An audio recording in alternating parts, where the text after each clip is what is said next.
So, morning guys, it's 5:30 on a Thursday morning. It's probably about 12 p.m. UK time, and we're 7 hours back in LA. I landed last night, getting ready to go for a photo shoot and video shoot today at Beverly Hills, and also the likes of Muscle Beach, Venice Beach. I sound a bit ropey because I put the heating on last night.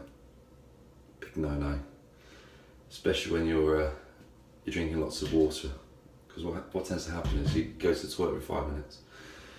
But because in Gav's true style, he was really tired last night, he just forgot to change the thermostat. Yeah, thankfully I'm not doing any talks today, it's just all photos. So my friend suggested that I actually document and vlog each time I do these shows, because my key audience have predominantly been about body transformations the last, should we say, almost 15 years since I started in the industry. So I started in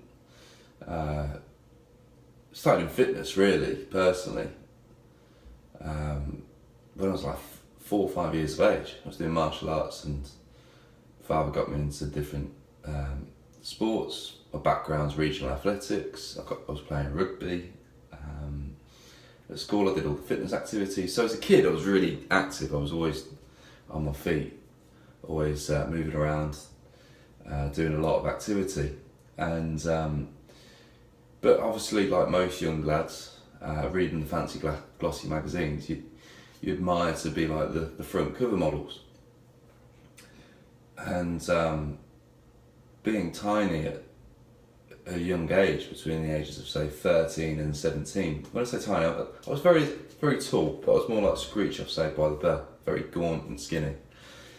And basically, I went through my whole early 20s relatively insecure about my shape and physique.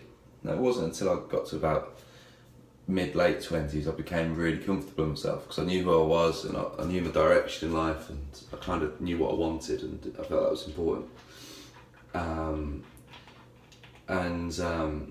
do it in another video, but I'll come on to the reasons why I've got into doing competing and whatnot. But just one thing I want to share with people is that doing these shows, it's a very personal thing. It takes so much out of you, and the last show I did, I used it as a motivator to pull myself through getting through an armed robbery. So being armed robbed at 4 a.m. in the morning, 2 guys with balaclavas, knife and claw hammer. That was my motivator last time. This time it was a bit different, and I've always wanted to go to LA. It's always been a childhood dream, and to pretty much put yourself in a position where you can graft for 6 months. So bear in mind, I started hardcore training back in September, clean my diet, and again this is another video which is going to follow on the extremes of my diet and training and whatnot. Yeah, I just basically used it as a focus really, and obviously I appreciate it can become very obsessive, and in recent weeks I've been doing in excess of 30-40 hours a week. But I know a lot of Olympic athletes, and to them that's just an every week thing, that's an every week deal. But the hardest bit with doing these shows is really the nutrition as much as the training.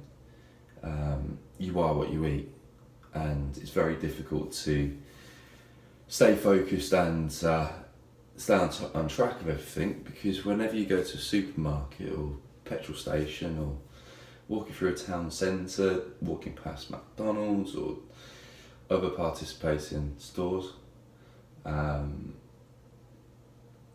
anywhere which sells sugar, bad fats, which is pretty much 80% of retailers today, it's very hard because we're all weaned on sugar and shit.